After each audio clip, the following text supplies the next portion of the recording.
We have Todd Krizelman, co-founder and chief executive officer of MediaRadar, who'll be joined by Chip Schenck, vice president, programmatic sales and strategy at Meredith Digital. So Todd is going to come up and give us a bit of a marketplace context, and then he'll be joined with Chip for this discussion. Yeah. Thank you. Good morning, everyone. How are you? It's like we've had half a cup. All right. It's fine. It's still early. So my name's Todd. I'm the CEO and co-founder of MediaRadar. I'm thrilled to be with you this morning. As I thought about how we'd spend a few minutes before Chip comes up and really reveals everything, I wanted to share a little bit of what the numbers are for the people in this room who are really mostly MPA members. So let's get to it.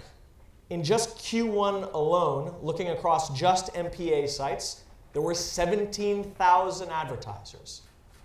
Not too much of a surprise that many of these advertisers are engaged in programmatic already on MPA sites.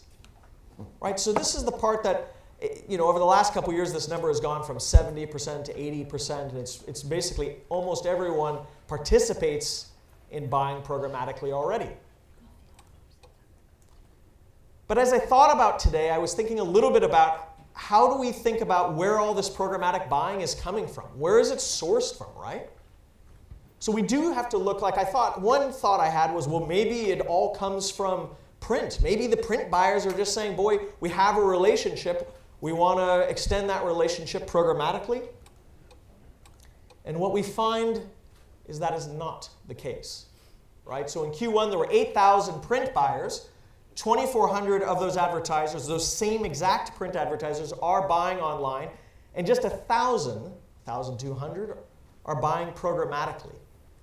So when you think about this huge pie of advertisers who are buying programmatically today on MPA websites, they are not the existing constituents of relationships. It's just a different group of advertisers.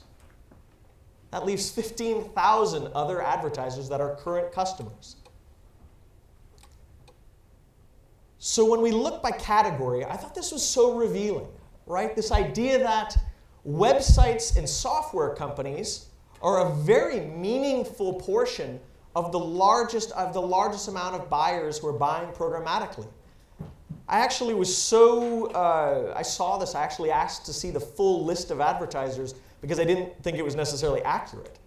But it is. Basically, that first list of websites is full of pureplay.coms. Everything from 6pm.com to Joss and Main. There's literally a list of 600 of those guys, and they buy primarily programmatically. Next software company, lodging is hotels. But here's what I thought was even more interesting. A lot of times when you think, all right, well, they were there, they're buying programmatically, maybe it's big companies like Target, Home Depot. If you know these brands, they buy across thousands of websites every month, and they're just looking to get in front of humans, right? It's like McDonald's and Procter & Gamble, they do buy primarily programmatically because it's such a great way to scale your marketing. But this is not what we actually see on most brands. Most brands that are buying programmatically are targeting MPA member websites very specifically.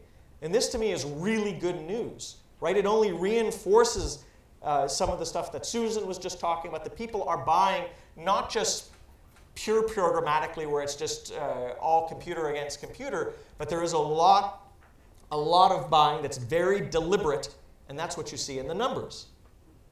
These are brands that basically bought 1 to 25, 1 to 24 websites, and that was it.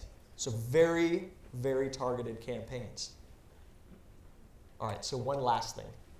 This totally fascinated me. There is this trend, Susan just brought it up, this trend, you're seeing programmatic show up everywhere, right? It's in local television, it's in broadcast now, they're sampling it in cable. Time Inc. came out on February 10th and announces this, and we said internally, we were like, why not?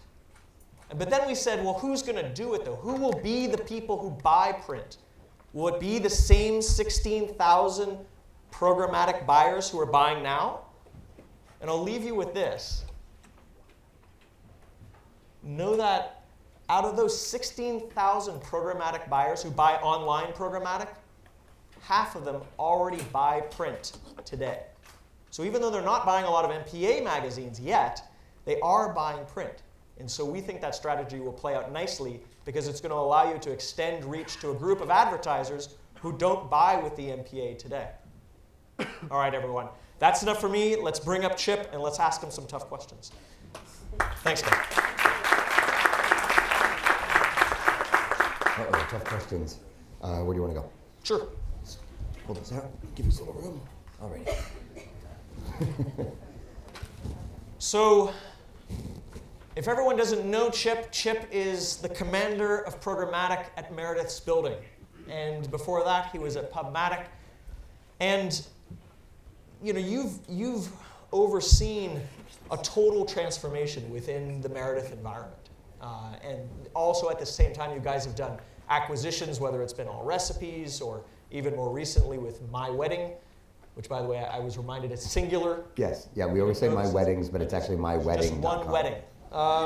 It's an objective. It's a goal. That's right. That's a true story. So when you're setting up a programmatic business, what do these guys need to be thinking about? Sure. No, good question. So we have seen a total transformation in Meredith's business. I think the most important starting point is a willing management. So when we have such when we're a print company, most people would look at us and say, oh, it's Meredith, it's stodgy and whatnot. Our management is so lean forward in the way that they look at stuff that they let us do things that I think everyone else in the room will cringe, you know, when I tell you about it. And in the way that we look at programmatic and data-driven programs and whatnot. And so I think the first is a forward-leaning management that understands that trial and error and kind of test and learn is critically important. I think the second piece of setting it up is understanding kind of what your partnership structure should look like, right? So if I know what my overall objective is, right? And I think a lot of people look at programmatic and say, okay, my main job in programmatic is to drive yield, right? For us, it's actually not to drive yield. For us, our programmatic initiative, and by programmatic in this case, I'm talking a lot about premium programmatic, private marketplace in particular. We want to drive the best kind of experience for our advertisers and make sure that our top 50 to 100 advertisers are driving as much as they can, as much business through the pipes that they can, so giving them priority. Most other publishers might choose yield, revenue, whatever. So set up an objective, then understand what partners are going to fulfill that objective. So make sure that they're philosophically aligned. So let's talk about objectives. How do you decide what those objectives are? How are you going to differentiate your offering? What is standard versus special? I think the objective is a key part of it. So for us, making sure that we communicate to our clients, so going to Unilever and going to Target and whatnot and saying, you guys are a very important client to us and have been for the last 60 years or 70 years, and we want to continue maintaining that even in an environment where it's machine to machine, so that we are going to set up our private marketplace and our programmatic pipes to ensure that you get top priority. So it's having that objective, communicating that objective, I think is critically important. But setting that objective is pretty straightforward. It's looking at it and saying, we have a lot of inventory. Are we really going to benefit the company by making sure that we get pennies on all of that inventory more than actually building relationships with our top 100 customers and making sure that they win? So almost everyone in this room has started down the programmatic path, and as Chip and I were talking about, what do we chat about up here that's useful for you? We talked about once you, basically now that you have the foundation and you've set your objectives and you're on your way, how do you actually scale this? This is a question we get from a lot of customers. It's like, so we've done it expecting some sort of panacea, and then it's like nothing has happened. I can get to a little bit about that later in terms of managing expectations, but salespeople look at it and say, $300 a day, that's nothing. I actually can take $300 a day and turn it into $180,000 a year, because that's exactly what it is. And most salespeople see that and they're like, oh my gosh. So programmatic in itself actually does scale quite nicely depending on how you set it up. So I think first, in terms of scaling, the first is, how do you think about your monetization strategy and your stack in terms of, what does your partner set look like? Are your partners philosophically aligned? Are they going to support your initiatives, et cetera? Secondly is your stack. And by stack for us, you can look at it and say, who are your partners? But for us, when we look at our stack, we look at actually what is our prioritization in the ad server to make sure that all of the proper partners are in the proper place to, to achieve our objectives. And by the way, it changes all the time. I mean, there's not a day that goes by when it doesn't change. And then I think the third thing for scaling is making sure that you have, it's kind of a little bit of an oxymoron. You want to close all the doors you can, but open up as much as you can of the doors that you have open. So in other words, I want to close off and not have ad nets coming in because I'm now kind of creating more open lit alleys for people to come into, but I want to make sure that when they come into that front door is as wide as possible. So making sure all my salespeople across the board are trained up and understand how to answer the basic questions and whatnot. Making sure that when my partners go to market, they're actually singing in tune with what we're saying. So you mentioned philosophical alignment. Yeah. What does that mean in this context? So I think there's a difference between, so we use Programmatic, right, as our premium partner, and Programmatic has, almost to a pain point in their business has been so publisher aligned that they develop products. When we look and say, here's a challenge we're facing, and we talk to them, it's already on the roadmap. Like, that's pretty cool, right? So philosophically, they think about the publisher, and by talking to all publishers who are in our same business, they think about those different things. And they've thought about them already. They bring us new ideas. They take ideas from us. I think the second part of philosophical alignment is making sure that the biggest challenge and the concern that everyone in this business has is sales channel conflict. Mm-hmm. And if you have a partner that's not philosophically aligned, you're going to create sales channel conflict from the get-go. And so, by having that partner who understands kind of where they should step in that's going to truly evangelize your business and where they should actually not be stepping in is a big part of it. So as you think about scaling, how much does market education matter? We were talking about this before. Defining market education, I think, is the key point. I was telling Todd a story, which I'll relay. We go in probably 6 out of 7 times, and when we have a conversation with a buyer, on the agency side in particular, well, why are you using programmatic? It's the number one question that we ask. And 6 out of 7 answers are, we're using it to actually, for price efficiency on the plan. And immediately, the market education has to begin. Philosophically or otherwise, if I am giving you the opportunity to choose every single impression that you want, right, at the price that you want to pay, reducing your overall spend, and then allowing you to kind of basically, maximize all of your spend, why should you be paying less? Why? So when we have that conversation with people, it becomes, it's the beginning of the education. And it doesn't have to be confrontational, but it has to be, your salespeople have to understand what your differences are in what you're selling. The marketplace has to understand and be in tune with why they're using programmatic. And if they want to use it efficiently, that's fine. I've got this wonderful thing over here called Open Programmatic. Go to town, get whatever you can. But if you're talking to someone directly, that means you're talking about something premium. You talked about channel conflict with outside partners. Talk about internal communication. Like, what are the channel conflict issues internally? I think it's an education. It's that same education lens turned internally. Mm-hmm. So understanding that when you have a sales team, and we have a programmatic sales team. Really, our programmatic sales team is tiny, right? We have a sales team of 1 person, right? An account manager, a programmatic ops person, because their job is to infiltrate the entire sales team and make sure that sales team understands exactly who the biggest buyers in their pod are, who the biggest bidders are, all of the data, right? So let the data speak all the volumes you need it to. I think the second piece is managing expectations. What I was telling you earlier about $300 a day. Right? A lot of deals come in and they're $100, $150 a day. And that really doesn't scale, right? You have some deals that are $5,000 to $10,000 a day. That does scale, but it actually doesn't last that long. So managing the expectations of the salesperson to understand that a $180,000 deal or a $200,000 deal that you do for the course of a year that's direct sold sounds like a big chunk, but it actually breaks out to $275 a day. Right? So there's no difference. It's just the business scales differently. And how do you communicate just the human side? Like, I think about we work with about 1,400 customers, and one of the things that's just fascinating to me is actually there are so many recipes for success with programmatic. Like, I think about Demand Media proudly went out, put out a press release saying we got rid of 100 salespeople. And you sort of read that and you're like, wow. God, I mean, like Susan, you said I don't know where Susan went. She said at the very end, she said, there's a long future in front of us with sales reps. Yep. In the face of those kind of press releases, how do you manage that internally? I think our salespeople are actually very comfortable. In fact, in a way, I almost think they're too comfortable. My boss, Mark Rothschild, who's recently come in, he has the right approach, which is there are certain things that are standardized in the marketplace which should be funneled programmatically. Programmatic is all about automated execution, and automation comes from standardization and ubiquity. And then make sure that the sales team is using that as a component within something super special that we can sell as a team. Either custom content or some sort of special video program or whatnot, and then use programmatic, PMP in particular, to scale the reach and the targeting of that program. So Mark, if you guys don't know him, he was part of Selectable Media, which is a native advertising business.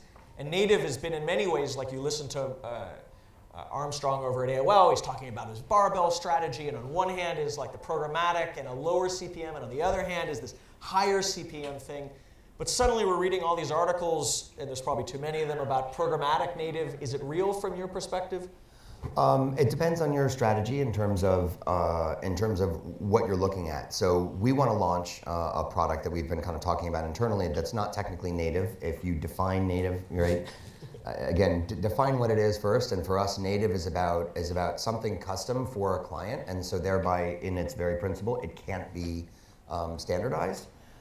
So in that sense, native programmatic won't necessarily take off. I think the idea of enhanced display, something that actually takes assets and can rebuild them in real time using different customer assets. If you define that as native, I think that absolutely can take off. But the idea of native in terms of the Yahoo numbers and whatnot, I think that's the same thing as saying P&G is going to be 70% programmatic. Well, if I actually an ad server is programmatic, by the way. So technically 100% of everyone's business could be programmatic. So really look into understanding what the definition of programmatic means for that, for whoever's saying it, and then understand if that number is really real. So one of the things Chip and I were spending some time on ahead of this was talking about the tech stack and how essential it was to get it right if your business was going to be right programmatically. What are the top points for you around that? Sure. And this actually goes to something that Todd was showing earlier. So in fact, I hadn't seen the numbers, and they are wow, right? But that actually that builds on something. Let the data make the decision for you, right? So we talk about data and audience data, and what Susie was talking about is that a lot of programmatic buying is data driven. When she's talking about that, she's talking about buyers trying to find their customers. What I'm talking about is use the auction data. Right? Use the business data to define how your stack should be set up. So for us, the stack is set up in such a way where we identified and said, if yield is not as important, but making sure that our customers can get the most amount that the most amount of inventory they can, obviously for the right price for us, then that means actually swapping and actually having some of your premium programmatic products sit at the top of your stack. And we do that for our biggest buyers because, again, we want to ensure prioritization. So things to think about. First and foremost is the number of partners. Simplify, right? Right now, we have a majority of publishers in the marketplace having 4, 5, or 6 SSPs. I didn't even know there were 6 SSPs. But basically, multiple exchanges bidding, right, and kind of then slotting in so that the highest price wins. That is a complete mess to manage. So if you simplify and say, okay, I'm actually going to identify, and let the data tell me what's happened. So I'm running an auction and I'm seeing these 25 partners who are bidding the most. I'm actually going to elevate those partners in an auction that sits at equal to or above direct. Let them take everything off the table that they want to, simply because there's this expression for stack management, the choosiest deserve the most choice, right? The most choosy is 100% sponsorship, 100%. Right? The second most choosy is a DSP, right? They pick through billions of impressions to find the diamond in the rough. If you've set the right price for it, let them choose it, because there are a ton of different ways to fill those direct campaigns underneath, right? And so I think, so the second is let that data, right? If you're letting that data do it, find the right partners, that philosophical alignment, and then ultimately pay attention to your speedometer, right? Your speedometer, your dashboard is everything. So we'll change the stack, not because we're trying to optimize for yield, but really because we're trying to optimize for delivery. We know that yield is going to play out however it is, but making sure that our biggest clients, both in direct and programmatic, are getting everything they need, and then kind of going from there. Where does the budget live? And even as it relates to that, who's actually making the decision? Yeah, if you had asked me that question 6 weeks ago, might have had a different answer. Just some definitions in case people don't know. DSP, right, demand side platform. They are the technology behind the bidding. They're the proxy for the buy side. ATD, Agency Trading Desk. This is the programmatic agency, usually owned by a media, a media company, and servicing multiple media partners within that. If you had asked me a year ago, it would be the budgets are coming from ATDs and DSPs, meaning those guys are deciding where the budget comes from. And those guys are deciding where the budget should go. But in the last year, what started to happen is agency trading desks, ATDs, have been splintered and have divided into 3 different models, right? You have a cost center, meaning we're just going to be a consultancy, a la what the remnants of Viviki have become. In terms of, we're going to become a consultant to all of our agencies. We're going to push out all of our traders to the individual groups, and then have an agency produce their own in-house trading desk specific to one client or 2 clients. That's one model for the ATDs, and that's starting to become popular. The other has become a revenue center, a la Xaxis. They don't call themselves an ATD, but let's call it what it is. They actually are, right, they've become a revenue center saying, like, we're proudly going to be non-transparent and we're going to give you performance. And so they are still in that old mode of we are making the decisions as to where to place the buy. But the real move has become, as agencies start getting more in-house traders, they are starting to do the planning, the strat planning, which they've always done, and the execution. And so that's where we start to see a majority of the budgets moving to very, very rapidly, much faster than we thought. What do you think is driving that? Like why? Like you talked about 6 weeks. What's changed? I think there's a certain amount of transparency. There's still transparency issues on the buy side in terms of margins, double charging, et cetera. I think a lot of that is starting to wash out.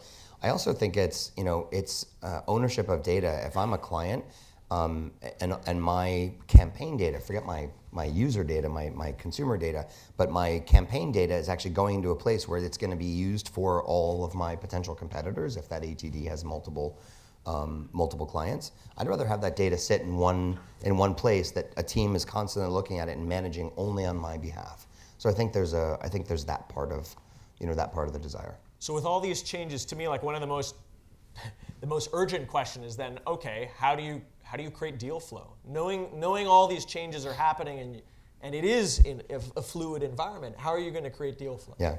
So again, this is not to overcomplicate, but we basically look at and say, okay, so based on who plans the budget and who executes the budget, we've created 4 different deal types.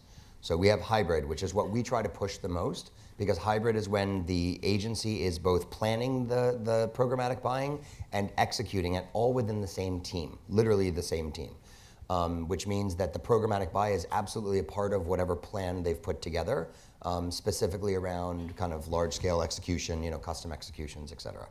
Then we have what we call parallel, which are deals that are planned by the planning team, but executed by an in-house buying team, usually an in-house trading desk, a la Mindshare Trading Desk for Unilever or for Kimberly-Clark or whatnot. And those are called parallel simply because they're still benefiting, on a campaign basis, but someone else is deciding exactly where the money should go at what price. And then the third would be programmatic only. No need to describe that. And then the fourth is migration, which we actually see a very important part of the future. You plan a budget programmatically, but it's not filling or it's not delivering what you need, and you need to migrate that to a direct buy to finish out, or you plan a direct buy and it's not doing what you want to do, and so you want to migrate it in the middle of the program to PMP or some form of programmatic execution. So our fourth bucket are what we call programmatic migration. Yeah, we see a lot of this. Basically, someone will say, well, they were buying on TMZ, and then 48 hours after the buy, they cut it. And then basically that's the moment to call and say, looks like your campaign isn't working quite right in the way you're doing it. We'd love to talk to you. Yeah, and the idea of programmatic being automated is, I think open marketplace is as pure as it gets in terms of automation. After that, I think the automation kind of falls apart. We spend more time on the phone helping and working with customers. There's no difference between PMP or programmatic direct and direct sold. It's all a version of direct sold, and so there's a lot of optimization. Hey, here's what we're seeing. Here are the changes we think you should make on your side. Here's what we're going to do on our side. This is all assuming that you want to get more of our inventory. Before we go to questions, one last one for you. Out of those four, which one is there any one that you think is driving the most revenue? So the first two buckets for sure. Most of the time in that third bucket, that programmatic only, this is usually many to one deals coming from ATDs or DSPs. Those are the ones that are low expectation deals, et cetera. The first two are absolutely the biggest bucket, but where we want to drive is the hybrid bucket, because we feel it's got the most benefit for the client, because we actually can incentivize both the bidding and the prioritization for that customer based on the total deal size. And so we see that driving in the next 6 months the majority of our revenue, whereas I think right now the majority of our revenue comes from that parallel bucket. Wonderful. Thank you. Absolutely. No, thank you for having me. All right, let's open it up. Are there any questions? Hey Chip, it's Chris. How you doing? Oh, hey, Chris. So you talk about giving priority to your tier one advertisers. A lot of people might equate programmatic with CPMs. You want to keep these advertisers the top ones spending and increasing their revenue on an annual basis. What's Meredith's strategy, or what's your strategy been to incentivize? Are you incentivizing their buys in the upfront and then allowing them first right programmatically? How do you keep those big guys continuing to spend when you're also offering them first right? Sure. So, I mean, think about the way they're executing their objective in programmatic. May be reach, it may be audience, it may be delivery, like depending on what they are. And what we've started to see is people have diversified those KPIs. So I think first of all is set it up for success. And by that, I mean, we've gone to customers where they said, look, my primary KPI is CTR. And we're like, great, this is not for you. We've got something down here that's a little bit less specialized that'll be perfect for you. And therefore, you're not going to be disappointed. Set up the deal and optimize a day later. So what we do is, our explanation is very simple, which is, direct deals that are integrated and are, let's just say, I'm just making up a number, $1 million plus across the board, you get top 25% prioritization, right? Meaning that your deal, even if we've agreed on a $6 CPM, will compete like an $8 because we've prioritized it. And that's what we mean by giving preference, so that programmatic is important to them. They're still not kind of understanding the whole auction dynamics, or they've got a certain budget, but they've given us $3 million over here, so great. Like for us, it's not, that's what I'm saying, we don't really focus on yield. So I think first of all, it's understanding kind of what that priority is, and knowing that you're not gonna make as much revenue. I think the second is understanding the difference between fixed and floor, right? So what Susie was talking about is the way the IAB has defined it, but we use fixed and floor literally interchangeably. So we'll have a fixed CPM for a client and a floor CPM for one client based on two different KPIs in the same auction, right? This is the one where you're floating bidding. This is the one where you actually have to get delivery. So we use literally different methodologies within that, and Programmatic has been really good in allowing us both prioritization, mixing fixed versus floor, and then ultimately figuring out how to actually allocate line items at different places in the ad server. Does that help? Yeah, it does. Thank you. We have a little time for another question. Yep. So Chip, with all this data spinning out of these transactions, are you seeing a shift in the KPIs and your approach to attribution in response? I think programmatic attribution is going to be the same challenge that everyone else has. Ironically, though, we are held much more accountable in programmatic because the DSP is literally identifying the cookie, finding the cookie, following the cookie, understanding kind of what's going to happen, and it all sits within the same ecosystem, so they can see everything. So I would, not the direct answer to your question, but the first thing that we ask for is like share the data with us. We'll share any bid data that you want on your program, right? But we'd like to see the same. And that actually generally gets us to what we need to do. Going to your real question, what are the KPIs?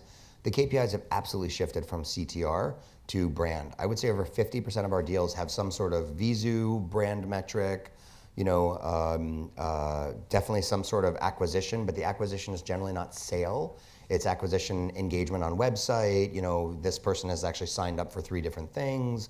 So there are a lot of good metrics that are there, which I think are excellent for PMP, because then we can optimize to those metrics based on which site or which audiences are driving, as long as we're getting that data back. And for advertisers, especially in CPG, the scale that you guys have, and owning, the decision maker on so many household purchases, do you see this ultimately affecting the supply chain for some of these companies, in real time? In terms of the supply chain, in terms of their consumers, yeah, I mean our goal, and we've been very open about it, is to create essentially a series of vertical exchanges, right? Where you combine the incredible data that we have, right? You take the incredible data that we have, you take the significant scale that we have in not every vertical, but in food and home and family and let's say lifestyle, health and wellness for yourself. And then you bring on partners who have inventory that you may not have access to, or users that you may not have access to, bring them into the fold, overlay your data, and you don't necessarily control the supply chain, but you provide a unified look at that supply chain for your customers, which at the end of the day is going to be extremely useful for them, right? They don't have to go and have to worry about qualitative issues and fraud and everything in a million different places. They can come to a partner who's their primary part of their buy and then kind of extend out from there. All right, everyone, thank you very much. Thank you.